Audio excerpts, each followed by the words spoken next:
Selamat siang jemaat yang dikasihi Tuhan.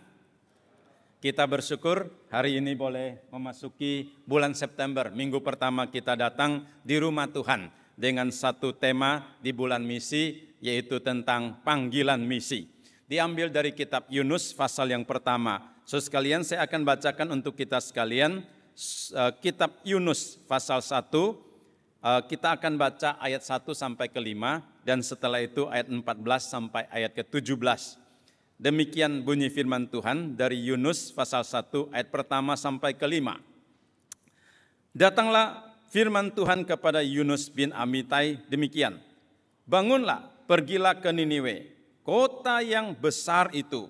Berserulah terhadap mereka, karena kejahatannya telah sampai kepadaku. Tetapi Yunus bersiap untuk melarikan diri ke Tarsis, jauh dari hadapan Tuhan. Ia pergi ke Yafo dan mendapat di sana sebuah kapal yang akan berangkat ke Tarsis. Ia membayar biaya perjalanan, lalu naik kapal itu untuk berlayar bersama-sama dengan mereka ke Tarsis, jauh dari hadapan Tuhan. Tetapi Tuhan menurunkan angin ribut ke laut, lalu terjadilah badai besar, sehingga kapal itu hampir-hampir terpukul hancur. Awak kapal menjadi takut, masing-masing berteriak-teriak kepada Allahnya, dan mereka membuang ke dalam laut segala muatan kapal itu untuk meringankannya. Tetapi Yunus telah turun ke dalam ruang kapal yang paling bawah dan berbaring di situ, lalu tertidur dengan nyenyak. Ayat yang ke-14.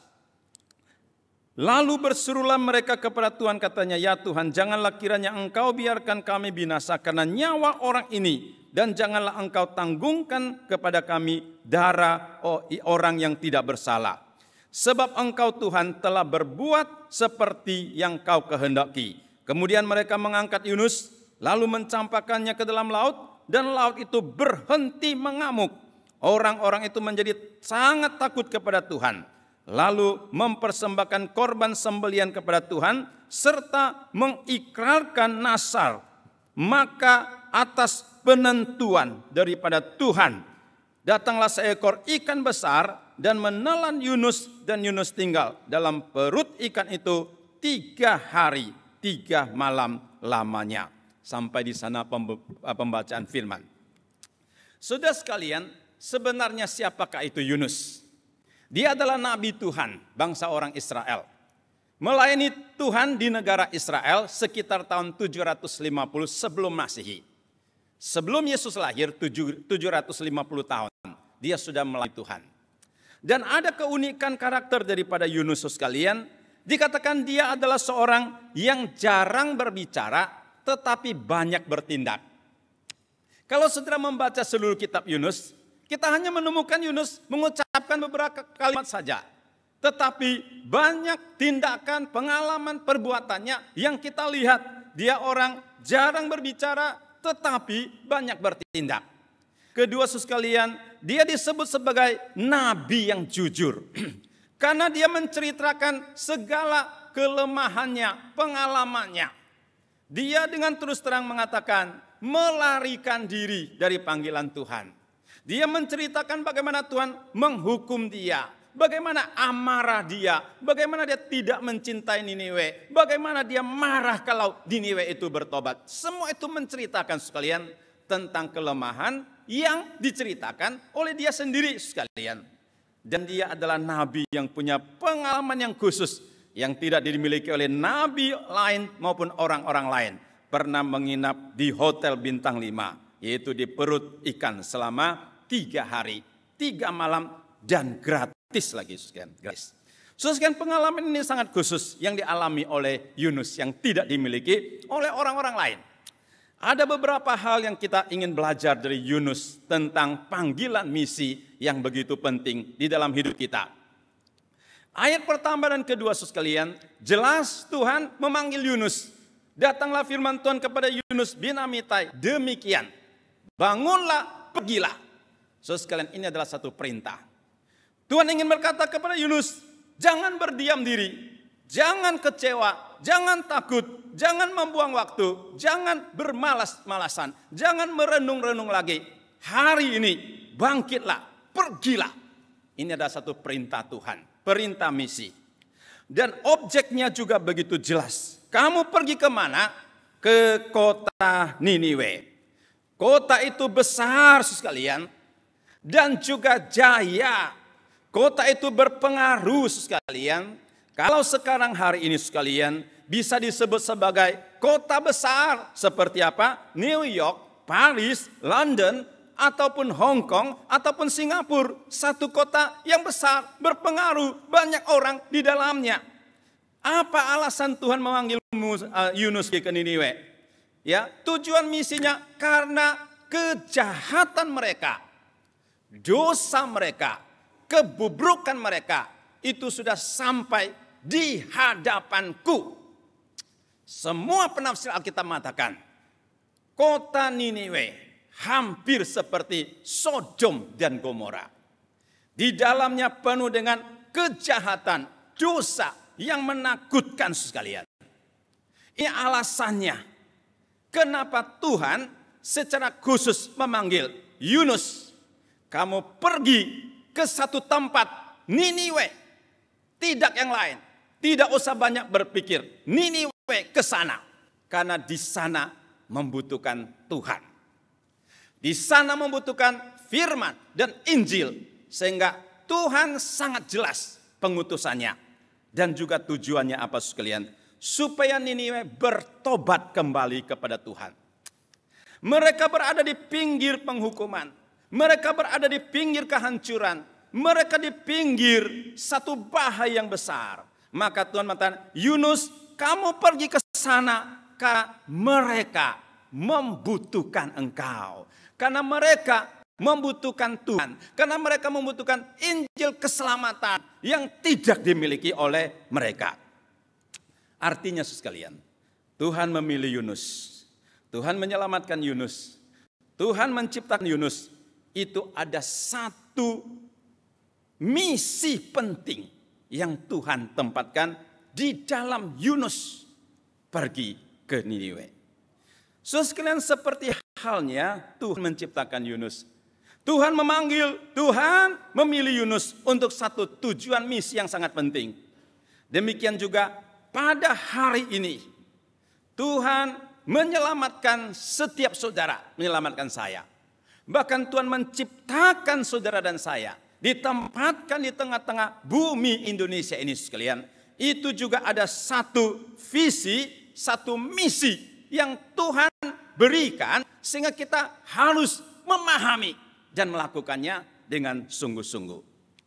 Sekalian, seorang hamba Tuhan besar yang bernama Rick Warren, dia mengucapkan satu kalimat di dalam bukunya. Anda diciptakan untuk sebuah misi. Hari ini Allah sedang bekerja di dalam dunia. Dan dia memanggil Anda bergabung bersama dengan dia di dalam menjalankan pekerjaannya. Dan tugas itu adalah misi Anda. Saudara sekalian, kita diberikan kekuatan, waktu, hikmat, bijaksana, kesempatan. Itu adalah dalam satu rangkaian proyek misi Tuhan yang sangat penting di dalam hidup saudara dan saya, di dalam perjalanan bangsa kita, di dalam perjalanan bisnis kita, di dalam perjalanan keluarga kita. Di situ ada satu misi yang Tuhan berikan kepada kita. Seperti Tuhan Yesus lahir di dalam dunia, dia bukan lahir tanpa tujuan dan arah. Tetapi dia lahir dengan satu amanat besar, dengan satu misi yang besar. Naik kayu salib, naik kayu salib, naik kayu salib. Sekalipun salib itu susah, sekalipun salib itu harus mencurahkan darah, dipukul, dicambuk, diremehkan, diludahi orang sekalian, dihina orang, diinjak-injak orang. Itu salib sekalian. Menderita, salib merupakan satu tanda penghinaan yang begitu besar. Tetapi itu adalah misi Kristus. Dan dia tidak menyimpang sedikit pun daripada misi itu. Sampai dia menggenapkannya. Dan di atas kayu salib dia katakan testelestai. Artinya sudah selesai semua yang Tuhan percayakan kepadaku itu adalah misi yang besar yang Tuhan berikan kepada Yesus Kristus. Saudara hari ini diselamatkan di dalam Injil Kristus. Saudara hari ini diciptakan baru di dalam Kristus Yesus. Di dalamnya juga ada misi, amanat yang Tuhan berikan kepada kita untuk kita lakukan. Saudara sekalian, waktu usia 20 tahun sekalian, di dalam hati saya pernah ada pergumulan. Ada pertanyaan yang sangat besar dan mendalam. Dan saya bertanya, untuk apakah saya hidup di dalam dunia ini? Apakah tujuan hidup saya di dalam dunia ini? Dan apa maknanya sebenarnya hidup di dalam dunia ini? Ini merupakan pergumulan di dalam hati saya yang terus bergejolak sekalian. Dan setelah sekian lama saya berdoa dan membaca firman dan minta bimbingan Tuhan sekalian. Dan saya mendapatkan satu jawaban. Bahwa hidup saya ini adalah milik Kristus. Bahwa hidup ini adalah milik Tuhan. Sudah ditebus, diselamatkan, sudah disucikan dengan darah yang kudus. Maka dipersembahkan kembali kepada Tuhan. Dan melayani Tuhan itu adalah jalan hidup yang paling baik. Itu adalah makna hidup yang paling mulia. Itu adalah tujuan hidup yang paling berharga dan berharga. Karena keyakinan demikian, karena jawaban demikian sekalian, maka saya mempersembahkan diri untuk Tuhan. Mempersembahkan diri melayani Tuhan, masuk ke seminari sekalian, kemudian dibimbing di dalam seminari, melayani Tuhan sampai hari ini 30 tahun lebih. Saudara sekalian, ini adalah satu panggilan, kejelasan panggilan, dan berani melangkah di dalam panggilan, serta mempersembahkan diri di dalam amanat misi yang Tuhan berikan di dalam hidup kita. Itu adalah tujuan hidup orang Kristen, itu adalah makna hidup orang Kristen, itu adalah dampak hidup orang Kristen. Kalau kita mengerti dan kalau kita menjalankan misi yang Tuhan berikan kepada kita. Tuhan memberikan kepada kita misi kehidupan yang berbeda-beda. Tidak semua orang harus menjadi hamba Tuhan. Ada orang menjadi bisnismen Kristen yang baik. Dokter, guru, insinyur. Atau menjadi orang tua Kristen yang baik. Membawa, membimbing seisi keluarga anak-anak kepada Tuhan. Bertumbuh Tuhan, menjadi laskar Kristus. Itu adalah mandat, itu adalah misi hidup. Itu adalah kepercayaan yang Tuhan berikan kepada engkau sebagai orang tua Kristen. Sebagai bisnismen Kristen, profesional Kristen. Sekalian, di dalamnya ada misi yang Tuhan berikan. Yang penting sekalian, engkau harus memahami, mendalami, dan melakukan. Rick Warren kembali mengatakan sekalian, misi hidup adalah merupakan kelanjutan dari misi Kristus di dalam diri kita. Segala yang kita lakukan di dalam misi Tuhan, itu merupakan misi yang melanjutkan misinya Kristus. Atau misi Kristus menjadi misi daripada kita. Sangat jelas bahwa Kristus telah mati bagi kita. Bukan saja mati, dia telah bangkit. Dia telah mengalahkan kuasa dosa, kuasa maut, kuasa kegelapan. Dia membangun gerejanya di tengah-tengah dunia. Dia menyempurnakan Injil yang dapat menyelamatkan. Kita hanya meneruskan, menjalankannya. Kita menjadi orang estafet daripada Injil Tuhan, dari amanat Tuhan, dari misi Kristus yang sudah dilakukan, yang sudah digenapi. Untuk terus dikembangkan, membangun gereja, menyelamatkan jiwa, mencari yang terhilang. Sekalian, pada waktu kita masuk ke dalam jalurnya misi Tuhan. Artinya kita sedang menjalankan misi hidup kita di dalam dunia ini. Ini adalah merupakan satu hak yang sangat istimewa.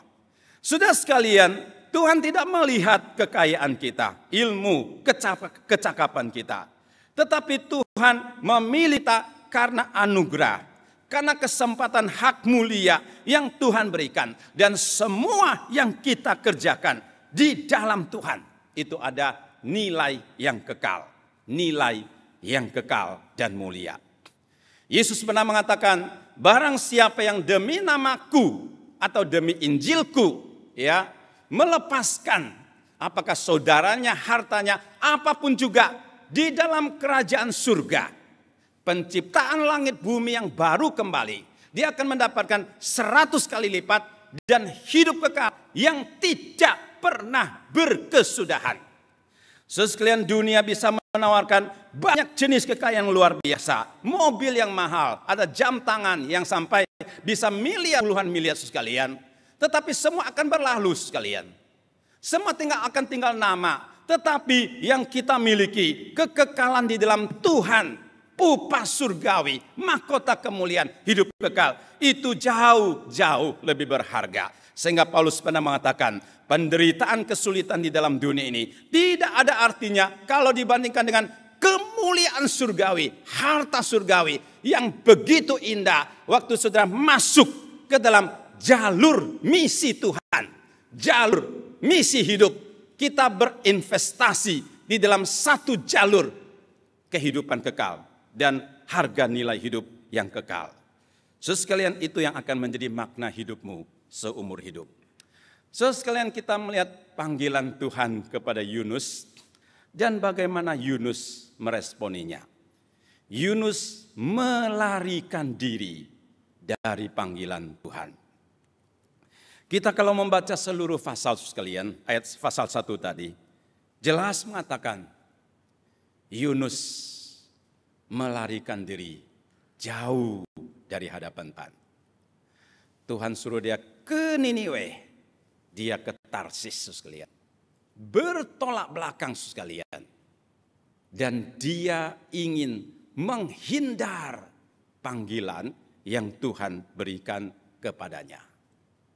Pada waktu dia naik kapal mau ke Tarsis jauh daripada Tuhan, di tengah-tengah perjalanan Tuhan timbulkan angin gelombang besar menerpa itu kapal, goyang kiri dan kanan, hampir hancur, hampir tenggelam. Semua barang-barang dibuang supaya ringan dan orang yang ada di dalam kapal, awak kapal berseru-seru, berteriak-teriak, doa, minta Allah selamatkan mereka dari situasi yang sangat-sangat bahaya ini.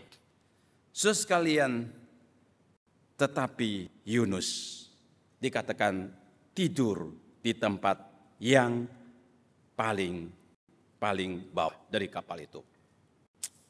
Mengapa Yunus melarikan diri? Ada beberapa alasan sekalian. Pengamat penafsir Alkitab mengatakan, satu, Yunus takut kecewa atau merasa bisa percuma memberitakan firman kepada kota Niniwe. Kota yang besar, yang melambangkan kejayaan Asyur. Kota yang penuh dengan dosa kejahatan. Yang kejahatannya sampai kepada Tuhan. Bagaimana saya ini seorang Yunus kecil berbicara kepada masyarakat besar, orang besar. Tidak mungkin mereka dengar. Dia merasa percuma. Untuk apa saya melakukan pekerjaan ini? Seperti menabur garam di tengah-tengah lautan. Seakan-akan tidak ada gunanya. Ada juga yang mengatakan Yunus itu takut. Ditolak oleh bangsa yang besar, bangsa yang kuat. Yunus takut, dia tidak sanggup berdebat menghadapi kekuatan kejayaan daripada Niniwe itu. Sekalian, Yunus juga bersifat tidak peduli. Kenapa harus peduli bangsa yang asing itu? Dia sendiri mempunyai banyak masalah. Israel mempunyai banyak masalah. Kemelut politik, kemelut ekonomi, itu ada di dalam negara. Kenapa harus lihat keluar? Kenapa harus pergi keluar? Sekalian, Yunus tidak menghendaki pertobatan daripada Niniwe. Yunus menganggap ini bangsa yang kejam, bangsa yang jahat, selayaknya itu dihukum. Maka pada pasal keempat ayat kedua, setelah bangsa itu bertobat, dia marah kepada Tuhan. Dia bilang, Tuhan, bukankah saya sudah kasih tahu kalau saya ke sana mereka bertobat? Mengapa sampai dia bertobat? Sekalian, Yunus mempunyai kasih visi misi yang terlalu sempit, yang persempit mata pandang Tuhan dan mata visi daripada Tuhan. Dan dia mempunyai nasionalisme yang terlalu picik, rasisme yang begitu terselubung, dan Yunus hanya berfokus kepada bangsanya. Sehingga kakinya berat melangkah ke Niniwe. Hatinya terpaku oleh nasionalisme yang picik. dan kasih yang begitu terbatas sehingga dia tidak rela ke sana. Saudara sekalian, waktu kita melihat beberapa alasan Yunus tidak mau pergi memberitakan Injil, mungkin sekali itu juga alasan saudara dan saya hari ini. Sekarang kita sering kali begitu berat untuk memberikan Injil. Penuh ketakutan, pertanyaan, bisakah mereka percaya? Sanggupkah bersaksi? Sekarang segala pertanyaan ini menghambatan, rintangan yang berat sekalian, sehingga kita tidak berani melangkah untuk sesuatu. Kadang kasih kita terlalu picik. Kita hanya melihat kepentingan kita, keluarga kita. Penderitaan, kesulitan orang lain tidak bisa kita rasakan. Kita tidak memiliki kelapangan kasih Kristus yang begitu luas, yang menjangkau sesama, sehingga kita tidak sanggup menjalankan dan tidak rela menjalankan misi hidup yang Tuhan berikan kepada kita. Hal yang kedua sekalian, Yunus tidur nyenyak di bagian paling bawah daripada kapal. Sekalipun di tengah-tengah keributan angin topan luar biasa. Sekalipun di tengah-tengah gejolak hidup yang membahayakan banyak orang, dia bisa tidur nyenyak. Ini sesuatu hal yang sangat unik sekalian. Seorang penafsir Alkitab mengatakan sekalian, Yunus tidur nyenyak di tengah-tengah gejolak hidup, bahaya, ketakutan, kegelisahan yang luar biasa. Ini menggambarkan orang-orang Kristen zaman ini banyak juga yang tertidur secara rohani. Di lingkungan kita sekalian banyak penderitaan.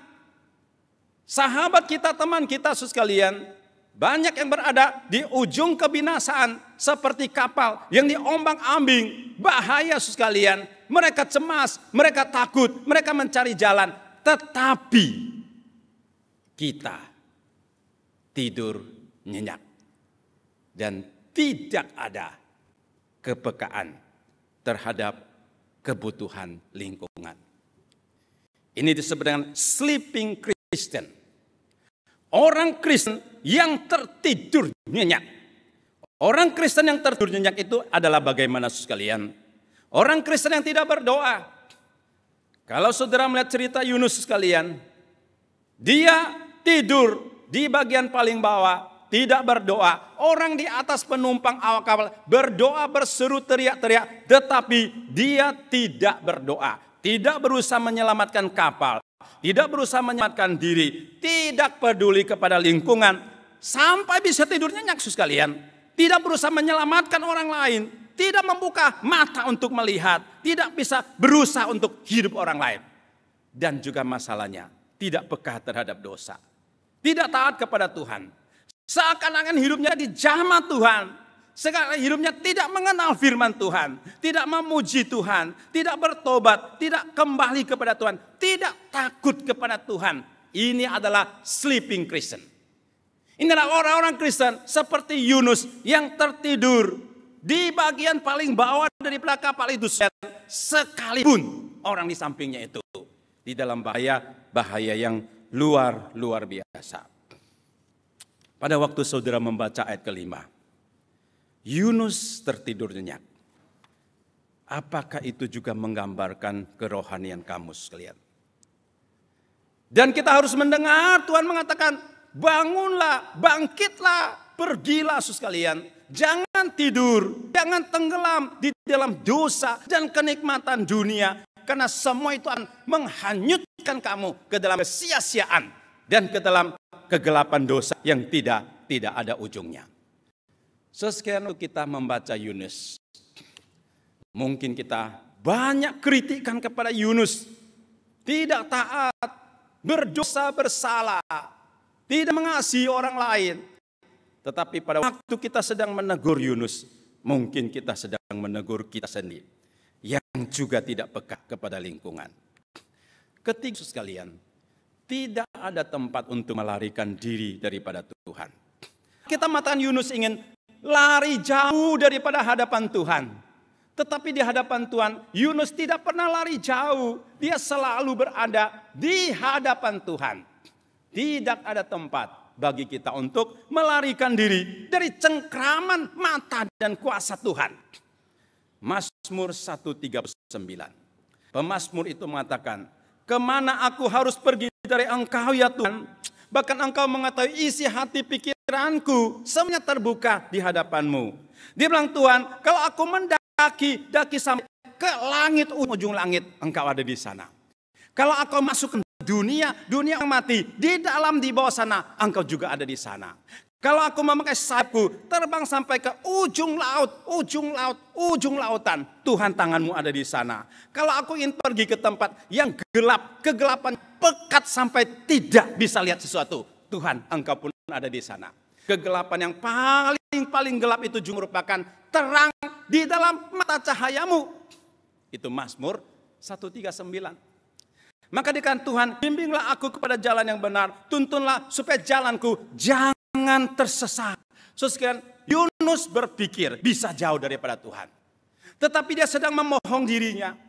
Dia sedang membohongkan, akhirnya membuat dia masuk ke dalam jurang kedustaan dan penghukuman terhadap dirinya. Dan akhirnya dia harus masuk ke dalam perut ikan. Bapak Ibu sekalian, adakah engkau sedang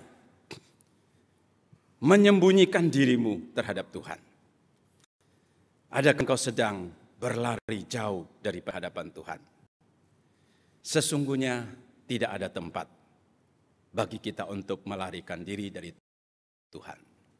Dan Tuhan ingin kita hidup di dalam Dia, di dalam anugerahnya, dan di dalam kasih kemenangannya yang jauh-jauh lebih sempurna. Tuhan justru datang merangkul kita.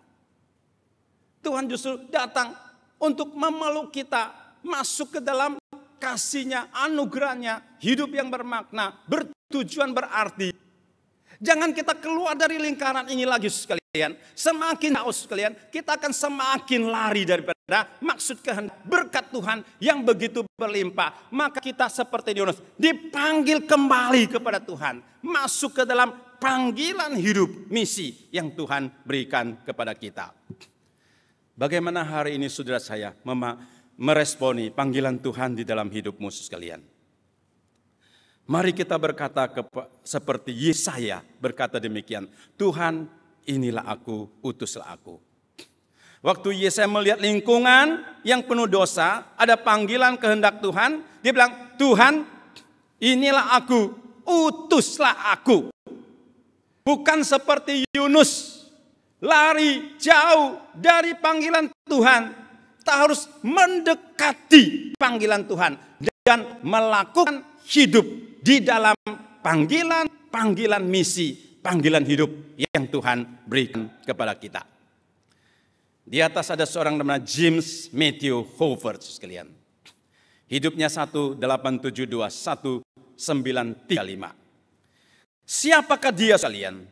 Seorang misionari yang diutus oleh gereja Metodis di Amerika ke Sarawak, Malaysia Timur, untuk mengembalakan generasi pertama orang Kristen Tionghoa yang pindah dari Borneo. Itu di tahun 1990-an sekalian. Transportasi itu jauh-jauh berbeda dengan sekarang. Ada seorang dari benua Amerika sampai ke Asia Tenggara, di pojokan dari Malaysia itu satu mujizat. Perjalanan yang tidak gampang. Orang melihat peta pun mungkin susah-susah cari di mana Sarawak itu sekalian. Tetapi dia rela pergi ke sana. Dan menyerahkan hidup 30 tahun lebih. Berkhotbah, mengajarkan firman Tuhan. Dan Bapak Jim Matthew ini sekalian, menghabiskan sebagian besar waktunya sekalian, membantu kehidupan penduduk desa, memperbaiki standar hidup, ekonomi, pendidikan, sosial, teknologi. Dia mengembangkan, membantu sekalian, memberikan semangat hati, keringatnya untuk rakyat masyarakat di Sarawak yang jauh sebenarnya daripada negara aslinya. Dia memperkenalkan Kristus, membimbing orang-orang percaya kepada Tuhan, ya, membuat juga kemajuan secara teknologi, buat juga kapal, mesin penggiling beras dan sebagainya. Dan selama kurang lebih 30 tahun, dia mendirikan 40 gereja, 40 lebih sekolah Kristen.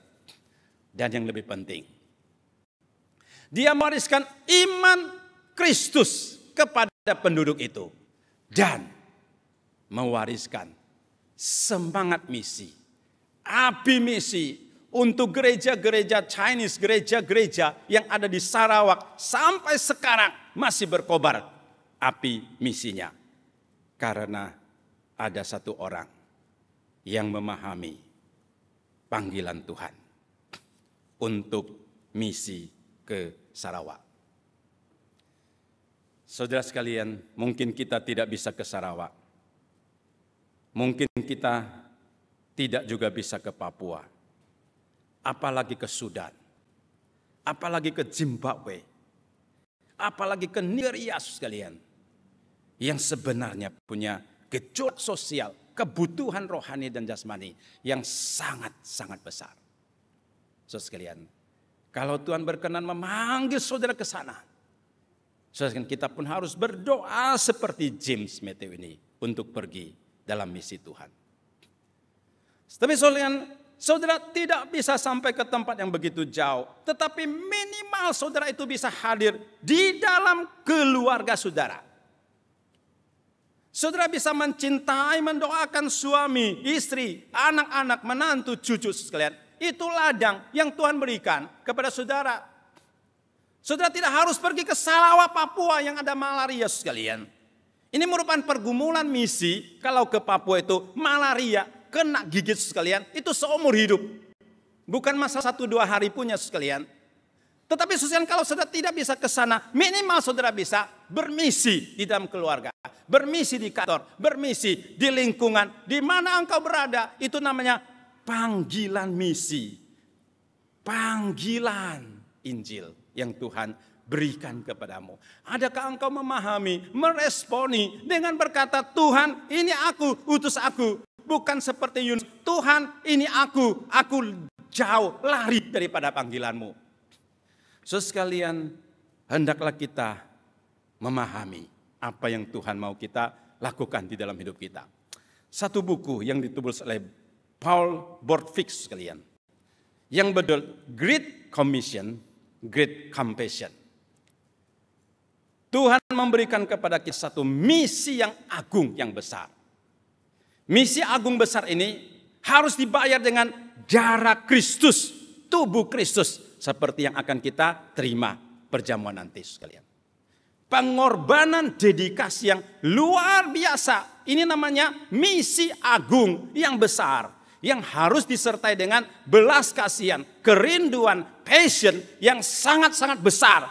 Kita baru bisa menjalankan. Saudara, kalau hanya dengar tentang masalah commission, the Great Commission sekalian, mungkin saudara cepat sekali lupa sekalian. Saudara keluar daripada gereja ini bisa lupa karena di luar sekalian banyak makanan yang menunggu sekalian. Ya, mungkin cicongfan apa sekalian. Saudara sudah terpikir ke sana sekalian. Walaupun saya berteriak di sini, tetapi sekalian, saudara akan mengerti dan mau menjalankan Great Commission ini. Harus dengan satu great compassion. Satu kerelaan. Satu kasih yang sangat besar. Seperti kasih Kristus. Kasih Kristus. Tidak semua orang bisa menjadi misionari. Apalagi ke Papua dan sebagainya. Sesuai kalau kita tidak sanggup. Kita belum memiliki great compassion ini. Ini harus datang dari Tuhan. Mohon Kristus memenuhi hati kita. Kita baru bisa melakukan Great Commission ini. Hanya kuasa Roh Kudus yang memenuhi kita. Dan mohon Tuhan terus bangkitkan iman kita hidup di dalam kebenaran Injil yang sangat-sangat luar biasa. Saudara, sebagai bagian akhir daripada renungan ini sekalian, saya memberikan satu subjudul sekalian, menemukan ladang misi saudara. Beberapa singkatan ini sekalian boleh menolong kita, mempertajam kita untuk mengerti apakah panggilan misi di dalam hidup saya. Business as mission. Di mana saudara berada berbisnis, sekalian. Disitulah ladang misi saudara. Di dalam bisnis, saudara bisa bertemu dengan orang, bisa punya relasi baik, bisa curhat, bisa ada interaksi, kepercayaan yang mendalam. Sebenarnya itu adalah jembatan Injil. Itu adalah ladang misi yang Tuhan berikan kepada engkau. Kalau saudara berjalan-jalan di pasar, di mall sekalian, saudara bisa ketemu banyak orang, tetapi saudara tidak bisa mencurahkan hati, berbicara dari hati dengan hati, karena terlalu jauh relasi dia dengan kita. Tetapi dia adalah teman bisnis yang pernah saudara bantu, atau yang pernah bantu saudara sekalian, itu adalah ladang misi, as mission yang Tuhan berikan. Family as mission. Saudara, Tuhan memberikan engkau istri atau suami, memberikan engkau anak cucu. Ini adalah ladang sekalian, yang harus kita garap bimbing supaya mereka semuanya menjadi laskar Kristus, menjadi orang Kristen. Saudara tidak harus sampai ke tempat yang jauh. Memang itu amanat misi sekalian ke seluruh dunia. Tetapi mulai Yerusalem, di mana engkau berada, di kantor saudara sekalian, itu adalah ladang misi sekalian. Sport as mission. Saudara berolahraga bisa berinteraksi dengan banyak orang. Community as mission sekalian. Komunitas di mana engkau berada itu menjadi tempat engkau relationship, persahabatan. Itu juga bisa menjadi satu momentum ladang misi yang Tuhan berikan. Tergantung bagaimana saudara melihatnya. Atau saudara bisa menambahkan 1-2 lagi. Yang merupakan bagian hidup yang paling dekat. Yang sebenarnya sebagai as mission ladang yang Tuhan berikan. Hidup saudara akan berbeda dan berubah. Karena saudara ada visi, misi yang begitu mahal mulia yang Tuhan berikan kepadamu. Sebagai proyek ketaatan sekalian, mengikuti program Gerakan Cornelius. Di dalam bulan misi itu mendoakan membawa 1 jiwa kepada Tuhan. Khususnya dalam 28 September jam 4.30 sore. Dan di depan juga ada konter sekalian untuk ngisi form ini. Rekan-rekan misi akan membantu, mendoakan, mendampingi biar kita menjalankan misi yang Tuhan berikan. 1 jiwa dipersembahkan kepada Tuhan, itu berharga, surga dan malaikat bersukacita. Saudara, baik-baik berdoa. Tidak ada orang yang terlalu jelas bisa memberitahukan kepada kamu di mana misi yang Tuhan berikan kepada engkau. Tetapi engkau akan sangat jelas kalau saudara berdoa, meminta kepada Tuhan. Memahami panggilan misi yang Tuhan berikan kepadamu. Dengan segenap hati, sepenuh hati, dengan great compassion, menjalankannya. Hidup saudara akan berdampak, berbuah, dan menjadi kemuliaan bagi Tuhan. Mari kita berdoa di hadapan Tuhan.